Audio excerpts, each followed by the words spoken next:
Takže čaute, nezáznám u nového videa na našem kanálu, zároveň u prvního videa. Jsem tu s Kedlovrem. Čaute. A dnes si ukážeme tento server, něco si o něm řekneme a hned si ukážeme první job, čímž bude automechanik. O tomto serveru ještě jsme neřekli, co to je za server, takže je to server Dream Gaming. A natáčíme u našeho gangu, který jsme si koupili s Adamem. Áno. A Ja som platil, lebo ty si nemal body. jo, protože jsem se odsekal 6 bodů. A hlavně, že mám 2 auta, ty asi 8, no a to je jedno. No a prostě na tomto serveru si můžete pořídit premium za 10 bodů, lomeno shop. Máte tady premium za 1 bod, za 10 bodů na jeden den. Můžete si koupit jeden bod za 250 000. Právníka, podle toho, kolik máte hvězdiček, tak za tolik si koupíte to. A změna niku 100 bodů, změna hesla zadarmo, kauce, teďka není třeba, ale taky různě. A tady si můžete koupit body a tady máte cenu, což se podle mě nevyplatí. Na tomto serveru se dají vydělávat jak body, tak i peníze. U peněz to není až tak třeba, protože za peníze si můžete koupit maximální tuning na auta, domy, nemovitosti. A to skoro vůbec nemá cenu. A maximální body. Tedy No a to tiež vôbec nemá cenu, lebo jeden bod stojí 300 000. tady je ten automechanik, je tedy naproti Vancars, stále je Vancars. Vezmete si auto. Sorry. Vezmete si auto, tady. Já jenom máčknete dvojku, já si napřed zaháknu to své, máčknete dvojku. Alebo plusko. Nebo plusko. A ukáže se nám bod na mapě. Tady, já mám třeba tady. Je to, no já ani nevím, kde to je, no to je jedno. Ja tu mám si na benzínke. U golfového hřiště, tak tam dojedu. Podle toho, jestli máte starý auto, levný auto, tak dostanete třeba jenom 4 body a pojedete přes celý San Fierro. Neřekli jsme teda, že se to odehrává jenom v San Fierro. No, keď to spustíte v Las Venturas, tak sa vám to spustí, ale budete musieť ísť z Las Venturas alebo Los Santos až do San Fierra. Takže se vyplatí jít do San Fierra. A když to nechcete jet, napíšete lomeno SF alebo Mnovang, lomeno mise. to je jedno. Teďka, no nesmí být ve vozidle. A napíšete lomeno mise a tam si najdete automechanik a portne vás to sem. Výhoda tohoto jobu je, že můžete jet, jenom projedete. Aha, tak ne. Teďka jsem měl moc daleko, ale nemusíte ani prostě to zastavovat, prostě jenom projedete. A chytnete to auto, když máčknete dvojku. Co bychom ještě mohli říct? Něco povedají. Nevím. Zase, když se vám vyhákne, máčknete dvojku, jdete dál. Tento server taky využívá, že když máte premium účet koupený, tak když se vám převrátí auto, máčknete 4, auto se vám převrátí zpět na kola. A potom je tu ešte oprava, ktorá je 8 na numku. Ale nemusíte mít A na to nemusíte mať ani prémium. Sorry, že ti skáču do řeči, ale musel jsem to říct. A Nevadí. vidíte, teďka jsem měl pro takový horší auto, třeba než je... Co? Ja som mal zérku. Infernus. Tak za Infernus dostáváte 7 bodů a skoro 100 000. A za tohle auto jsem dostal jenom 5 bodů. Náhodou, za Infernus ja dostávam 5 bodov. No a já teďka dám lomeno mise a ukážeme si druhý job, což je řidič autobusu. Portnu se sem, vyberu si jeden autobus. Takže teďka jsem si nastoupil do autobusu, což vidíte. Dám si plusko, dám si linku 1 a dám si už ke mně připojil. Nebo Kedlover, no to je jedno, ono mu to je jedno, jak mu říkám.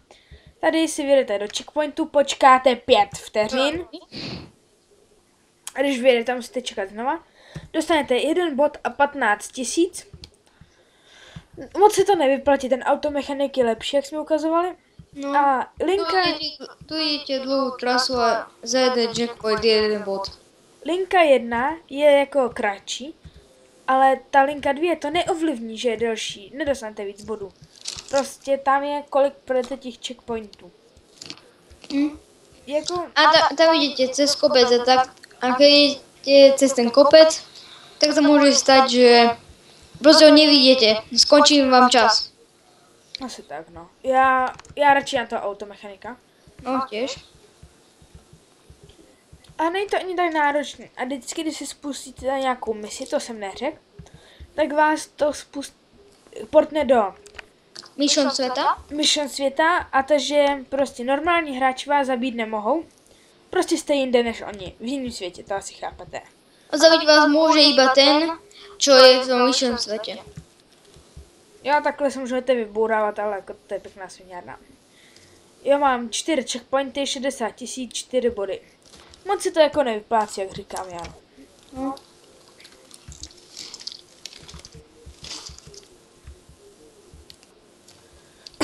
No. Co dál si o tomto povolání můžeme říct? Jako, skoro nikdo ho nejezdí a sice je to nenáročný, ale prostě. Kdyby to bylo víc bodů, třeba za každou zastávku, řekněme 2 body, bylo by to lepší, ale o ty peníze až tolik nejde, tam jde hlavně o ty body, jak jsem říkal, no ale... On peníze sa vás nemusíte starať, tie dostanete z podnikov, keď nejaký máte. No vlastně, no a jakoby tady je prostě pohoda vydělat ty prachy, eventy, ty tady jsou skoro furt.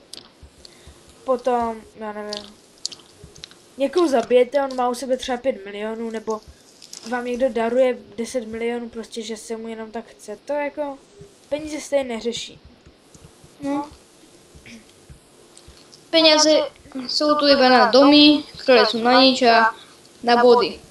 A teďka bychom si mohli popsat, co je na obrazovce na tomto serveru. V horním levým rohu je chat, což asi každý ví.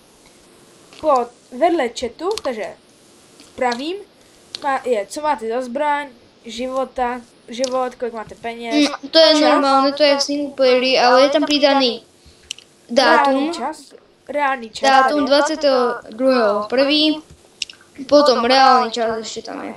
A v dolním levým rohu je mapa, to také se znáte, a v pravém rohu, to je výjimečný, nahoře, v pravým, máte čas na tu misi,